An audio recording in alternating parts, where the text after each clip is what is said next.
31তম শিশু বিজ্ঞান দিবস উপলক্ষে ভোপালে যেটা হচ্ছে সেখানে যাচ্ছি। ত্রিপুরা থেকে টোটাল 10 জন শিক্ষার্থী যাচ্ছে এই প্রোগ্রামে।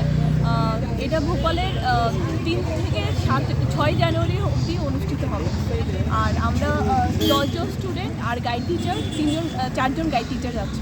আমাদের ত্রিপুরা সায়েন্স ফোরাম থেকে এটা প্রত্যেক বছরই টোটাল 31 বছর ধরে চলছে। ত্রিপুরা সায়েন্স ফোরাম এটার মানে পুরো অঙ্গাঙ্গিভাবে জড়িত মেইন অর্গানাইজেশনই ত্রিপুরা সায়েন্স ফোরাম।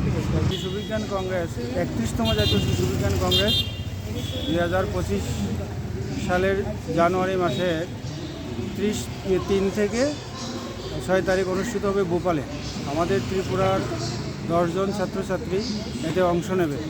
এটা একটা শিশুদের বিজ্ঞান মনস্ক হওয়ার জন্য ক্ষুদ্র একটা প্ল্যাটফর্ম। তারা মহকুমা ভিত্তিক, জেলা ভিত্তিক এবং রাজ্যস্তরের প্রতিযোগিতায় নির্বাচিত হয়ে তারা এই প্রতিযোগিতায় অংশগ্রহণ করতে চলেছে। কিন্তু এই যে তারা কতজনের মধ্যে মানে সিলেকশন হয়েছে? প্রায় 600 জনের মতো। 600 জন সাব ডিভিশন লেভেলে অংশগ্রহণ করেছিল। তারপরে ডিস্ট্রিক্ট লেভেল 3:1 রেশিওতে এটা আসে। আর রাজ্য ভিত্তিক হয়েছিল 100 জনের মতো। হ্যাঁ, প্রতি বছর এটা 31তম জাতীয় শিশু বিজ্ঞান কংগ্রেস।